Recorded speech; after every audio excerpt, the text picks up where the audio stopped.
To get to this blessing that's found on the 1335th day, we must realize that it is part of the wedding rehearsal of the Most High. And since that period, that time is coming, just days away, let's go over this and revisit this spring feast time, this wedding rehearsal, to get our mind back to what it is. So let's listen to this excerpt from a video I did entitled The Wedding Rehearsal of Ayah. The feast cycle. We start in March, which is truly the first day of Ayah's calendar year. Passover. Passover is the dowry paid to the father for the bride. This is the Messiah paying for his bride through the blood sacrifice. The spiritual intent is for you to present yourself as a worthy bride for the Messiah to want. You do this by keeping the Passover meal. This is how you enter into the covenant, the spiritual to physical mikvah. This is how you be reborn by water. No one can enter the kingdom unless they are born of water. Well, to be born of water is to be mikvahed into the covenant that Ayah has made and that the Messiah established. He didn't do away with, but he fulfilled everything here. See, there's three requirements of the feast and to be in covenant with Ayah. Three requirements of the flesh. Entering, and we get this part in the first three feasts. Okay. 1. Entering into a covenant agreement to be the bride of the Messiah is Passover. The terms of the father and the groom are agreed upon concerning the bride, of course. 2 is circumcision of your heart.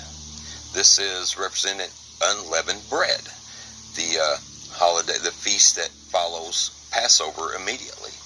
We go 7 days cleansing leaven, not eating leavened items into our body, which is physically, mentally,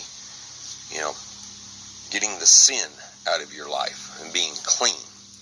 What this is, giving up worldly things and keeping your temple clean. Spiritual intent of it is to clean yourself from the leaven in your life to be presented as a worthy bride. A bride worth a dowry, a virgin. This is the virgin spoke of in Revelations, not an actual virgin, but these 144, they were virgins. In other words, they had cleansed themselves. They have found themselves, made themselves unleavened to be a bride acceptable by the Messiah. Okay. The third thing, offering yourself and your life to serve Ayah. This is the Omar count. Omar, the spiritual intent is for you do good tidings, help the poor, teach the meek, spread the love of the Father. I mean, come on, you've got to get excited now. You've just been paid for by a dowry. You're getting married. So for 50 days, you're out announcing, you're sending out the invitation. Woo, I'm getting married. I'm getting married. My dowry's been paid. Now we come to Shavuot. After the Omar count of 50 days, 7 Sabbaths, so you count.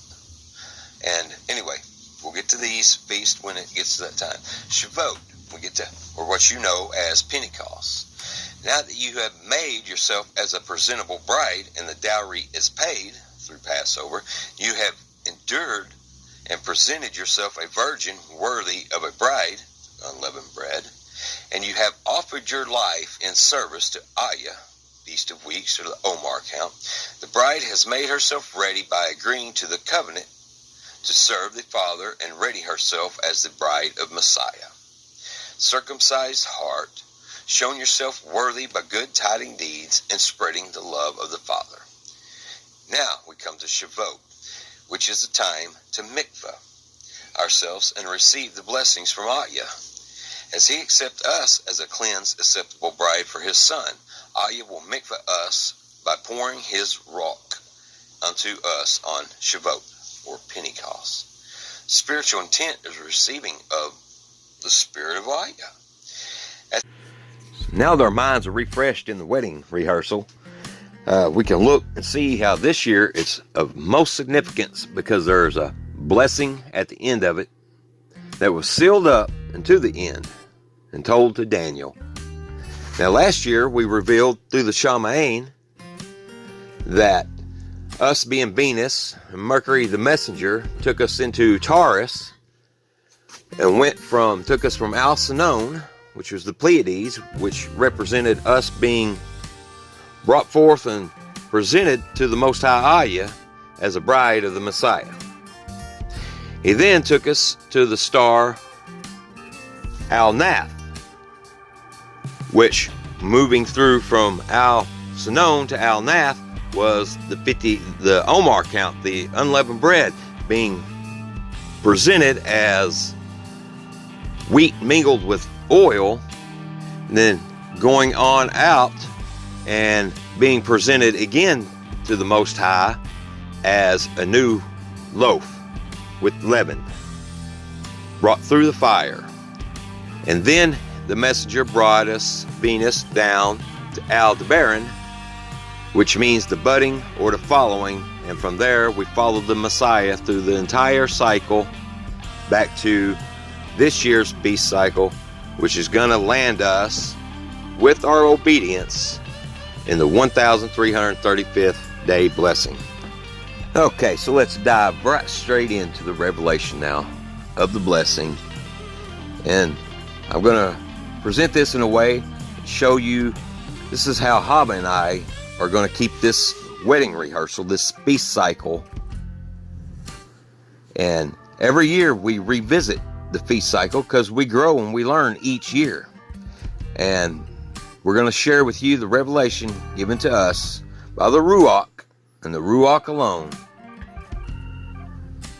of how to enter the narrow gate to this year's feast cycle and receive your blessing.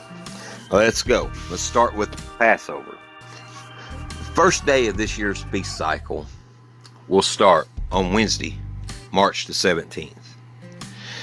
14 days from that will bring us to Tuesday, Gregorian March the 30th, which will be our Passover and second Sabbath of the year. Now, we will have Passover with bread, unleavened bread, and wine this year. Why, you may ask? Because the Messiah was the final sacrifice. There's no meat offering needed, no blood offering needed, no sacrifices needed.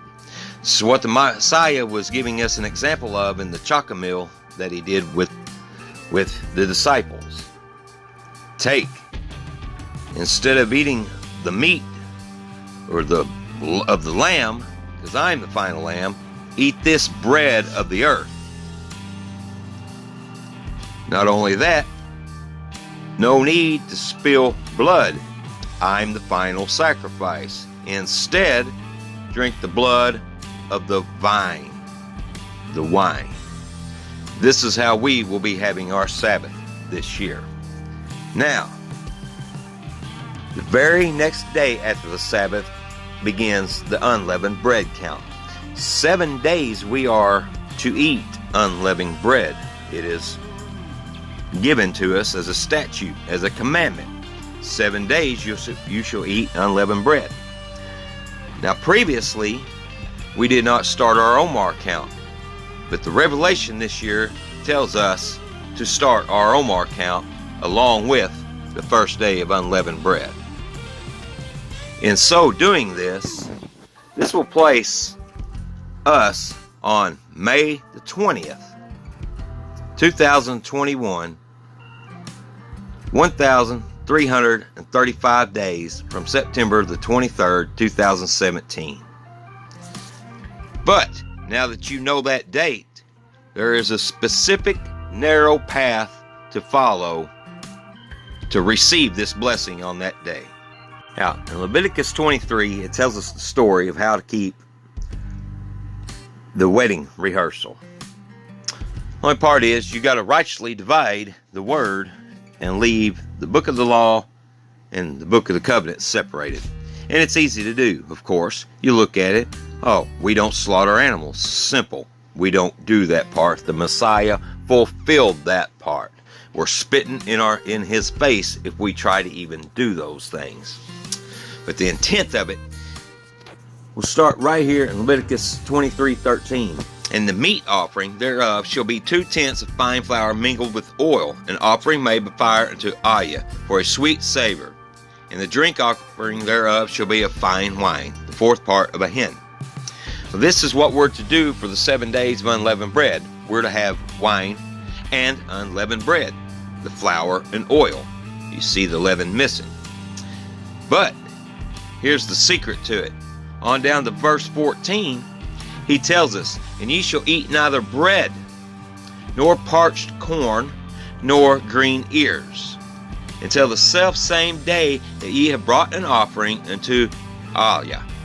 It shall be a statute forever throughout your generations in all your dwellings. And ye shall count unto you from the morrow after the Sabbath, from the day that ye brought the sheaf of the wave offering, that was the day after Passover.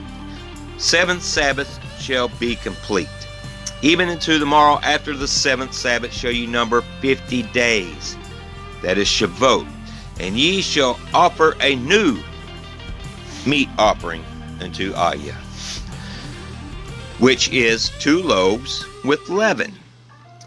New meat offering is the offering that you're supposed to give after you go through the Omer count, the Feast of Weeks, without eating any bread, any parched corn, that means cooked corn at all, of any kind, or green ears.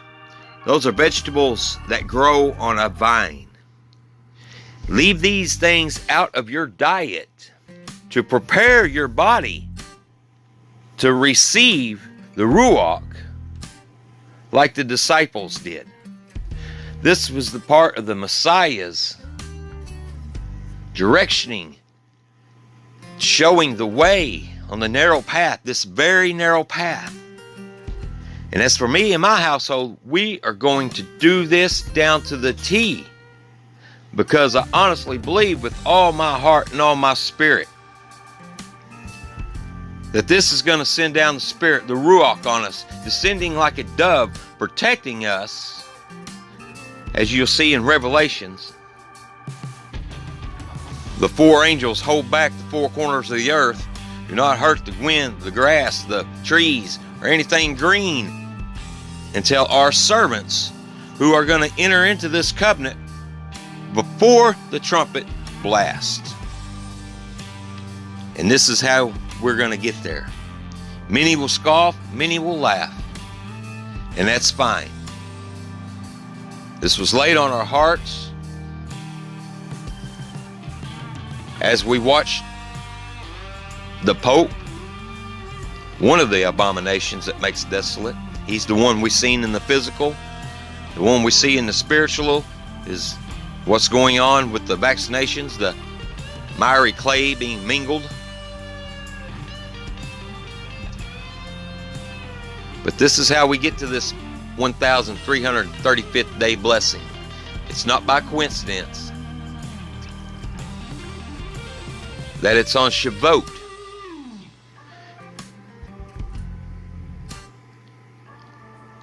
In the midst of the starting of the Great Tribulation. How are you going to receive your protection?